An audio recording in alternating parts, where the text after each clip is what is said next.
ma wane ne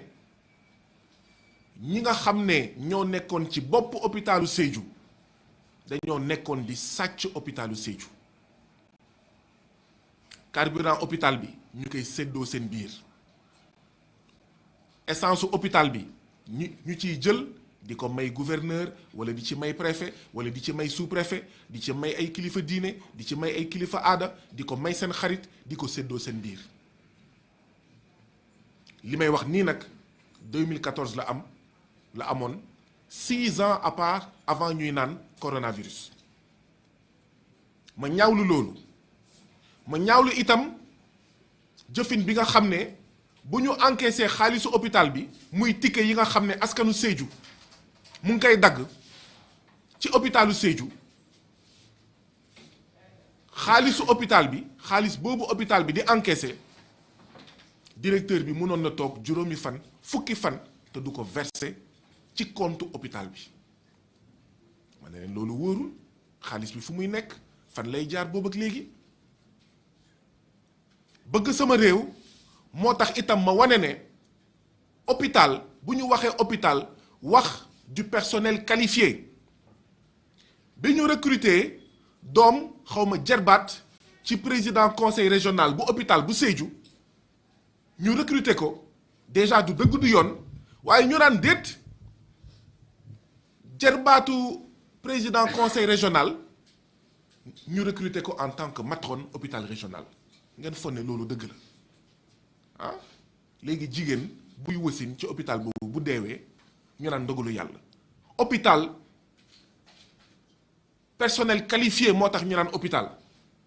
case de santé mun nga fa def lu la neex et encore am na fu muy yem poste de santé mun nga fa def lu la neex waaye et encore am na fu muy yem waaye hôpital personnel qualifié la bëgg sama réew bëgg sama continent bëgg sama askan moo tax seetuma ci ne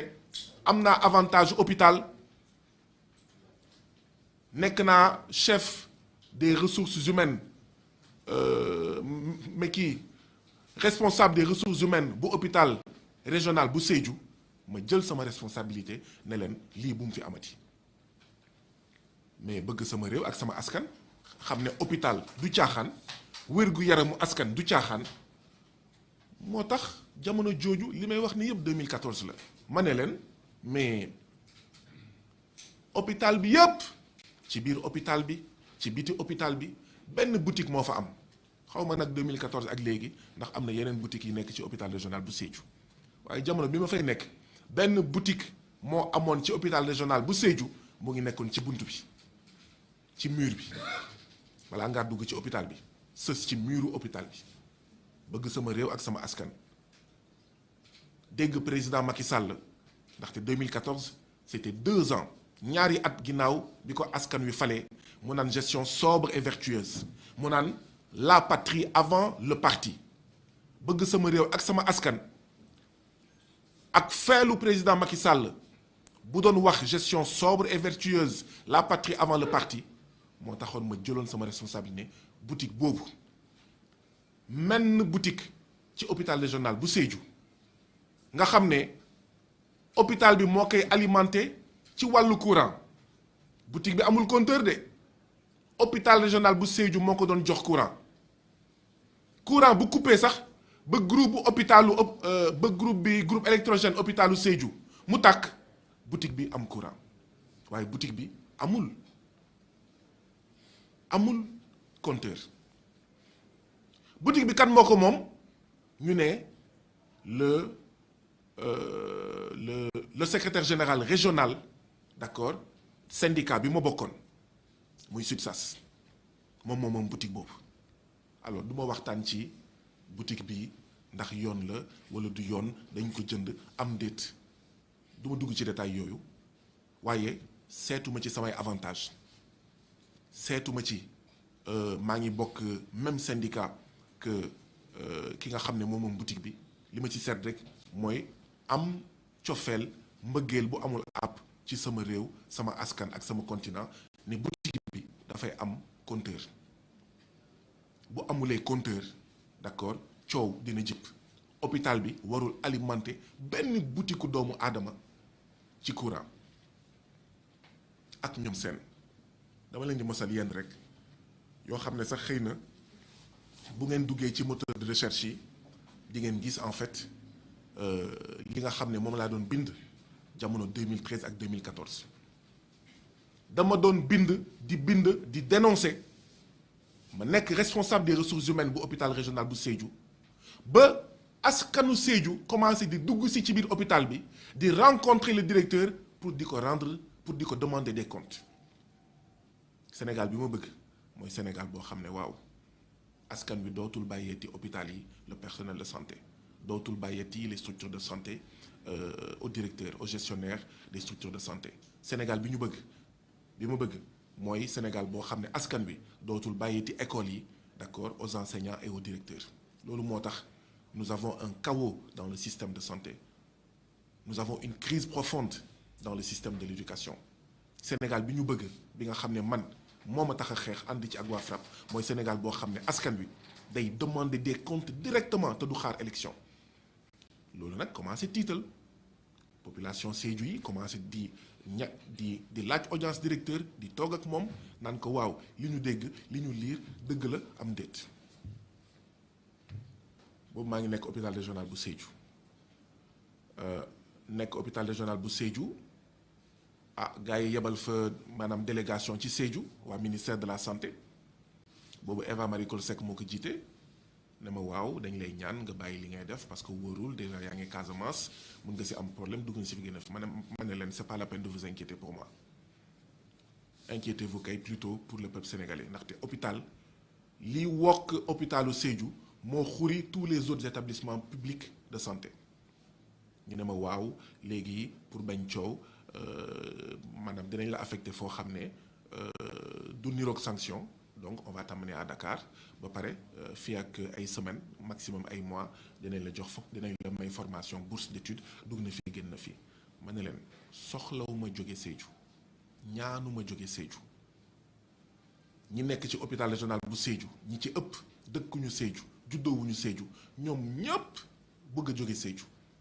man je demande pas à quitter Sédhiou ndax si dolli soxlawuma bourse de formation le jour où j'aurai besoin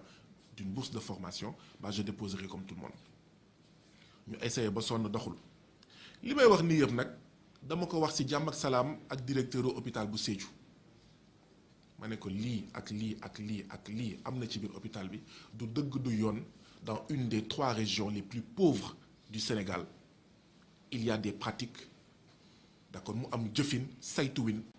ci hôpital bu mel nii ci benn ci ñetti région yi gën a ndóol ci Sénégal fekk jamono jooju waa Sédhiou ñu ci bëri dañ doon ñëw hôpital duñu am sax njëkk pour fay seen évacuation par ambulance ñu yóbbu leen Kolda wala Ziguinchor.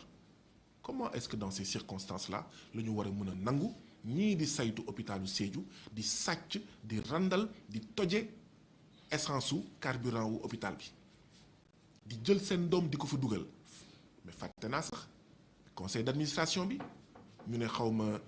seen indemnité de session 25000 la ñu ne dafa tuuti ñu ne nañ ko yokk 50000 ma ne leen d'accord ma si tey d'accord ma si ëllëg mais yéen da ngeen fi toogal askan wi vous êtes des membres du conseil d'administration 25000 yi sax bëri na bu leen doyulee ngeen bàyyi ñu fexe ba yóbbu ko 50000 coow li ne crous may dénoncer rek bon damay fàtte yu bëri mais noonu bëgg sama réew ak sama askan moo tax ma am engagement maanaam professionnel bu mel noonu bi ministère jéemee ba sonn wax ba sonn ci jàmm ak salaam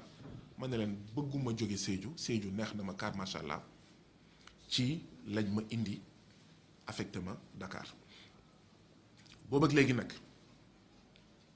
2013 ak 2021 nekk naa Sédhiou ñu indi ma Dakar ñu saraxuma ñu yóbbu ma Bunkiling ñoom ñoo ma saraxu de parce que jamono jooju dafa amoon juróom benn gox yoo xam ne dañ fa doon ubbi ay centre de promotion et de réinsertion sociale d'abord li ñu njëkk a def mooy génne ma ci hôpital yi parce que ministère de la santé ñaari pàcc la ministère de la santé et de l'action sociale ku ngeen xam kuy liggéey ci hôpital wala ministère de la santé et de l'action sociale dina la xamal ne kenn bëggul génn ci hôpital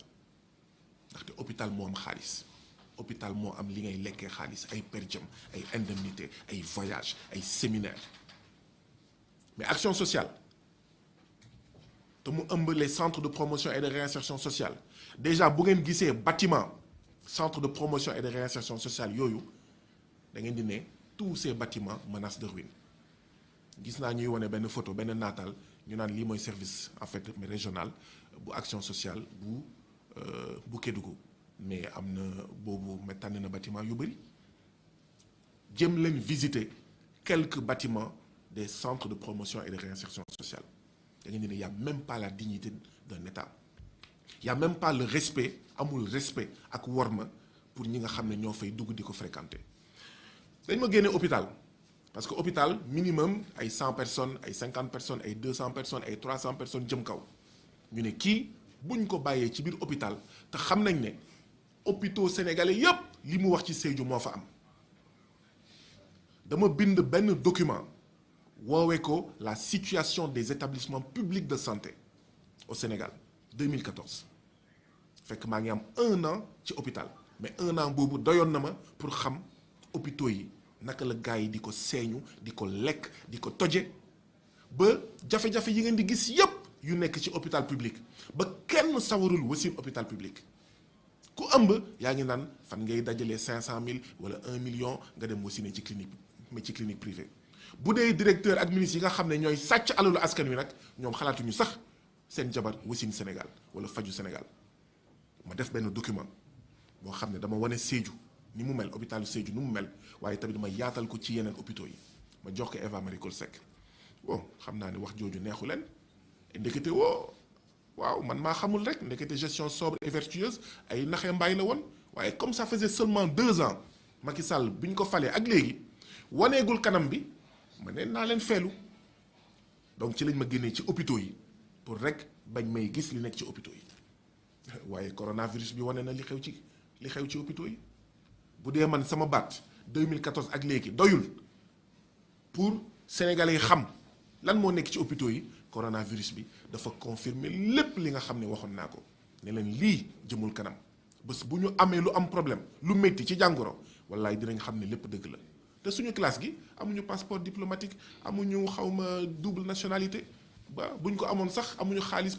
pour fay avion ak dem wasin wala faju bitim réew donc nous avons intérêt nous Sénégalais qui n'avons pas 2 nationalités qui n'avons pas de passeport qui n'avons pas de passeport diplomatique ñoo xam ne amuñu xaalis nous avons intérêt à ce que l'école du peuple mooy école publique dox l'hôpital du peuple mooy hôpital public dox ak ñoom seen donc ñu génne ma foofu comme ni ma ko waxee Sédhiou ñu indi ma Dakar biñ ma indee Dakar ñuy taxawal juróom-benn centre de promotion et de réinsertion sociale je crois que amoon na Médina Yoro Fula amoon na Oussouye amoon na Bunkiling ak yeneen gox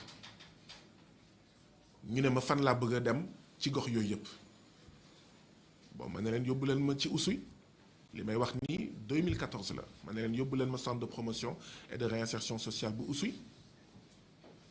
ñu ne d'accord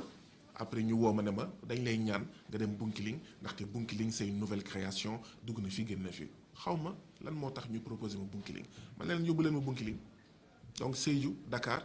Bunkiling daanaka defuma sax benn fan dama dem jël service ci préfet bu Bunkiling ma jël service mu bindal ma sama papier sama document këyit buy wane ne ñëw naa jël service ci yoon bi may ñibbi lañ ma woo téléphone ne ma Guy Marius Sagna précédemment chef du service de l'action sociale dans le département de Bunkiling est affecté à Fass muy wax naa kon Sédhiou wax naa Dakar wax naa Bunkiling wax naa Fass muy 4 noonu ma nekk Fass ñu yóbbu ma bâtiment boo xam ne amul benn travailleur social bu fa nangoo dem benn affecté nañ fa ay travailleurs sociaux avant man mais ñu lànk ndax lan amul toilette wala toilette bi fa nekk man mi di góor sax pour saw fa damay am problème waxuma la nag jigéen donc amul toilette amul courant amul ndox bâtiment menaçant de ruine CPRS bu Fass mu ngi nekk ci benn bâtiment boo xam ne dafa am ay appartement appartement bi seen fosse bu feesee ci palanteeru centre bi ci palanteeru le seul bureau foofu lañ koy tuure. Bon, il faudrait aussi que maa ngi féliciter journalistes yi les journalistes debout ñi nga xam ne ñu ngi def un travail excellent mais je crois que benn journaliste mais française benn organe de presse bu France moo def un reportage wane man sama bureau ni mu mel. Je crois que si vous allez sur les moteurs de recherche di ngeen gis d'accord TV5 ni mu defee benn reportage wane sama bureau ni mu mel bureau boo xam ne wax dëgg yàlla mooy loolu kenn bëgg fa dem face mais garaawul ma fay liggéey di fa góorgóorlu ba waa urbanisme ñëw fa ñaari yoon ne ma Guy Marius Sagna ce bâtiment menace de ruine ñu wax sax ñi dëkk ci biir bâtiment bi ne leen génn leen fa bon ñu wax ma ko benn yoon ñaari yoon ma ne vraiment ça suffit quoi fekk bind nañ ay yoon ki yoon ministère ak ñoom seen faale wuñ ñu ma ne leen nag dootuma nanguti toog ci bâtiment bi mais fekk boobu nekkete ñoom sax bëgguñu woon ma gis benn këyit waaw may taxawaalu ci mbedd bi moo leen gënaloon xam naa bi ñu sonnee nag ci taxawaalu bi ndaxte xëy na ñu ngi may gis fu nekk ci Sénégal le 29 mars ministre de la santé waaw xam naa ñu waxtaan si ak Macky Sall le 29 mars ñu signé ne jëlee nañ ma Fass fi nga xam ne y a pas de bureau ou un bureau menaçant de ruine ñu affecté ma CPRS bu Liberté 3 B CPRS bu Liberté 3B 29 mars la ñu signé kayit bi mais début juillet laa yëg mbir mi maanaam 3 mois wala lu ëpp ñetti weer après laa yëg sama affectation ba tey jii nii may wax ak yéen jotuma notification sama affectation bi ñu signé le 29 mars pour affecter ma le centre de promotion et de réinsertion sociale bu Liberté 3B ba tey jii nii may wax ak yéen man maa xool maa analyser dañuy xëy na li ñu bëgg mooy donte du dëgg ñu siwal ne maa ngi liggéey plutôt maa ngi fayeeku te liggéeyuma et pourtant affecté nañ ma li ñu bëgg mooy xëy na après ñu ne ça fait 3 mois wala 4 mois ñu ngi ma affecté jëluma service ñu rajo ma ne leen du ma leen ko yombalal noonu ma seet ci yu bëri xalaat lu bëri ba tey jii li may wax ak yéen ministère de la santé mënul génnee këyit buy wane sama signature pour attester que j'ai reçu un papier non noonu laa demee jël service ak benn photocopie maanaam du même original amul tampon bu xonk bi noonu laa demee jël service Liberté 3B 29 mars lañ ma affecté début juillet laa ko yëg te xam ngeen naka laa ko yëgee dama def émission ak Babacar Fall mooy émission xaw ma jury du dimanche je sais pas moi comment ça s'appelle mooy bi muy def dimanche Babacar Fall d'accord dama def émission ci biir émission bi Babacar Fall ma laaj ma ndax sa situation professionnelle changé na parce que xam naa ne Sénégal ñëpp xam nañ ne jamono jooju pendant 3 ans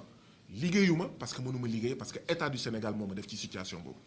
mu laaj ma loolu ma ne ko je suis payé à ne rien faire du fait de l'état du Sénégal qui m'a mis au frigo te bëggul may gis ay éléments mais dama génn émission bi ñu teg ci benn fan ñaari fan kenn woo ma bëggul sax ma wax turam mu ne ma Guy Marius Sagna seetaan naa sa émission ma ne ko waaw mu ne ma te xam naa ne yëgoo li xew ma ne ko li xew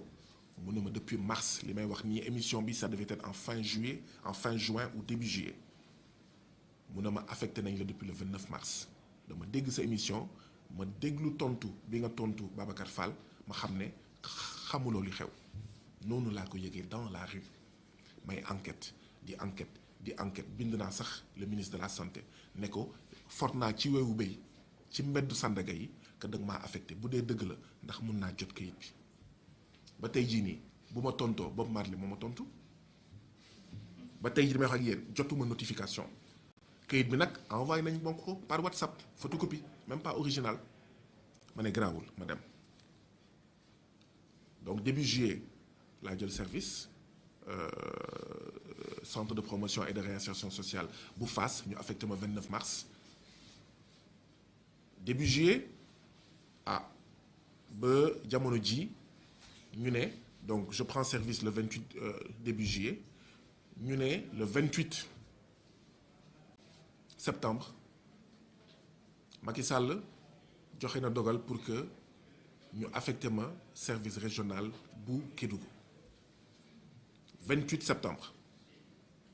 28 septembre ak léegi 28 septembre octobre novembre décembre ñu ngi le 22 tey donc 3 mois ba tey jii ni may wax ak yéen mbokk Sénégal jotuma notification de cette affectation le document nag il existe la note d'affectation am na ñi ngeen ko gisee noonu laa ko gisee et bien sûr Sénégal 17 millions de Sénégalais la yomb naa développé fii loo fi wax Matam yow mi nekk Dakar di nga ko yëg loo fi wax Dakar ki nekk Fongolimbi le même jour dina ko yëg waaw ba pare nag ñu am administration boo xam ne dañ ko tënk président Macky Sall def ci concam def ci tànkam ni policier bi defoon tànkam George Floyd mais malgré tout mu am ay fonctionnaires debout qui résistent à leur manière fonctionnaires yooyu ñoo may informé naan ma waa ji affecté na la après ñu envoyé ñu maanaam document bi nga xam ne moom ngeen gis waaye ba léegi on me l'a pas notifié muy 2 fois d'affilée première fois pas notifié ma dem mais prendre service cette deuxième fois voilà ba léegi gisuma kayit lu dul kayit bi ngeen gis sur les réseaux sociaux te xam ngeen ne administration am na nu muy doxee booy wax ak fonctionnaire dafa am fu muy jaar da nga koy jox kayit waaw mu am cachet bu xonk mu signé que sax jot na pour yow nga sàmm sa bopp donc mbokk yi lii kon moo xew en 8 ans 2013 ba jamono ji ñu toll en 8 ans 6 affectations maanaam président Macky Sall chaque 16 mois mu affecté ma 8 ans multiplié par 12 mois divisé par 6 mu jox la bu dee jumuma 16 chaque 16 mois président Macky Sall affecté ma alors damay dégg sénégalais yi naan Sénégal amul ku ñu gën a garde à vue Guy Marius Sagna Sénégal amul ku ñu ëpp emprisonné que Guy Marius Sagna defe naa ne que mën nañ ci yokk sans risque de se tromper que peut-être Sénégal amul fonctionnaire bu ñu affecté au rythme de une affectation tous les 16 mois defe naa ne que sénégalais yi yéen ñii ñuy seetaan di ñu déglu tout le monde est témoin de persécution acharnement bi nga xam ne Macky Sall mu ngi koy def ci man persécution acharnement boo xam ne mu ngi koy jaarale ci ay garde à vue mu ngi koy jaarale ci emprisonnement Macky Sall dong je ne sais pas de remonter plus loin Macky Sall dong emprisonné na ma ñeenti yoon ci ñetti at Macky Sall dong teg na sama kaw bopp ñetti liberté provisoire ci moins de 3 ans léegi nag Macky Sall dong mu ngi teg sama bopp 6 affectations en 8 ans une affectation tous les 16 mois donc mbokk yi persécution boobu acharnement boobu bi nga xam ne président Macky Sall mu ngi koy jaarale ci garde à vue yi ci emprisonnement yi waaye tamit ci affectation yi defe naa ne que ñun ñëpp teg nañ si suñuy gët man nag Guy Marius Sagna li may wax sénégalais yi mooy awma jafe-jafe ak benn gox ci Sénégal defe naa ne que déjà wan naa leen ne nekkoon naa Sédhiou te li ma indi Dakar du man maa ñaan ñëw Sédhiou maa ngi fàttaliku biñ ma affecté jëlee ma Sédhiou indi ma Dakar waa hôpital régional bu Sédhiou ñi nga xam ne dëkkuñu Sédhiou ñoo ma doon wax est-ce que ñun duñu commencer di dénoncer les manquements de l'hôpital ngir ñun itam ñu affecté ñu comme yow parce que ñun ça fait 5 ans ça fait 10 ans ñu ngi ci hôpital bi ñu ngi ñaan affectation mu ñu am affectation du man président Macky Sall bu ma affecté wul woon indi ma jëlee ma Sédhiou indi ma Dakar xëy na kon man du ma mës a ñëw Dakar te ñi nekkoon ak man Sédhiou ak hôpital régional bu Sédhiou xam nañ ne man musuma bëgg a jóge Sédhiou donc li ma leen expliqué def naa Sédhiou ñu affecté ma Dakar ñoom sax ñoo ma saraxu ma dem Bunkiling waaye bi ma demee Bunkiling xam naa ni Bunkiling ngir ñi xam géographie Bunkiling mu ngi nekk ci région bu Sédhiou xam naa l'administration bu Sédhiou ñi nga xam ne ñoo doon jël seen doom di leen di dugal ci hôpital bi ma fàtte sax leneen waa conseil d'administration sax di wax naan ñoom léegi pour ñu faju ci hôpital bi d'accord dañ koy def gratuitement mën na leen mukk du fi amee ak yeneen yoo xam ne dama koy fàtte ndax boo fi doon lim li xew ci hôpitaux Sénégal yi da ngay yéemu moo tax bu mu jaaxal kenn boo demee hôpital nga fay fekk li nga fay fekk. Félicitations, respect et admiration au personnel, aux agents de santé et de l'action sociale yi nga xam ne malgré tout ça ñu ngi góorgóorlu waaw di wane seen njàmbaar di liggéey dans le dénuement le plus complet donc ñoom ñoo ma saraxu ma dem Bunkiling bi ma demee Bunkiling xam naa gars yi tiit ne wuuf Bunkiling ak Sédhiou benn la kii moom nañ ko fi jëlee donc biñ ma waxee ngir yàlla demal Bunkiling man waxuma ci dara ma dem Bunkiling. Donc quelqu'un qui a un problème avec les zones rurales koo xam ne dafa am jafe-jafe buggul génn Dakar du doxalee noonu d'accord donc ma teg ci leneen bi ma amee 25 ans laa dem liggéey Koungheul fekk waa PCC yi di noot les téléacteurs man ma doon liggéey PCC yi ñii di liggéey ci centre d'appel yi ñu leen di noot amuñu syndicat amuñu yaay amuñu ndey waaw ñu leen di sàcc di leen di noot amul syndicat ma ne biir PCC yi dama fay taxawal syndicat waa PCC yi jël ay mbër génne ma PCC yi yóbbu ma gendarmerie di ma bëgg a tiital waaye mais finalement ñoom ñoo tiit biñ ma dàqee PCC yi mu am benn projet buy recruter ay nit projet boobu mu proposé ma déposé ma jàll ñu ne ma mais Koungheul ngay dem ma ne leen amul benn problème j'avais 25 ans. man Koungheul xaw ma woon mais fu mu nekk ci Sénégal peut-être que mosuma ko woon dégg avant mes 25 ans aw ma fa mbokk aw ma fa xarit aw ma fa dara je suis allé à Koungheul foofu Koungheul laa liggéey waaw may dem ay Gent Pathé may dem ay Saly Escale amul fu ma demul ci Koungheul waaw may dox ay 5 kilomètres ay 10 kilomètres yenn saa yi ma dem liggéey dëkk bu ñu naan Touba Ali Mbenda 18 kilomètres de Koungheul et comme Koungheul dans les villages dafa am ay système horaire bi le matin lay ñëw ngoon mu dellu si à part ça y a pas d'autre voiture boo paree sa réunion maanaam sa liggéey dëkk bu mel ni Touba Ali Mbenda 18 kilomètres de Koungheul boo paree ay 15 heures tu es obligé d'attendre le lendemain matin parce que horaire bi le matin lay jaar dem Koungheul ngoon lay ñëw dellu Lour Escale mais man dama doon dox 18 kilomètres pour ñibbi donc koo xam ne bëggul kaw ga bëggul les zones rurales du def loolu yëpp li tax ma nangu waa Caritas bu Tambacounda recruter ma après Koungheul c'est parce que dans le cadre de mon boulot dama doon dawal Honda dama doon dawal moto mais bon en zone rurale mun nga ne entre deux villages di nga gis parfois ay 5 kilomètres 10 kilomètres bon bi ma nekkee Koungheul gars yi bu ñu doon sàcc jiwu béykat yi ak engrais béykat yi dama doon dénoncer et donc man ma xam ne am na situation yoo xam ne bu ma ko nekkee du dëgg du yoon benn bés jàpp nañ benn camion engrais ginnaaw yàlla man maa tax ñu jàpp ko fële ca Koungheul waaw ba waa administration di ma woowee xaw ma inspecteur Colombo mais ma xam ne nag man maa ngi menacé ay kii di daw diggante ñaari village moo am 5 kilomètres 10 kilomètres lu nekk ma dafa xëcc ma ne am na xëy na lu gën lii damay ñëw disparaître de la surface de la terre kenn du xam fan laa jaar fekk ne c'est entre deux villages donc ma nangu dem liggéey pour la Caritas de Tambacounda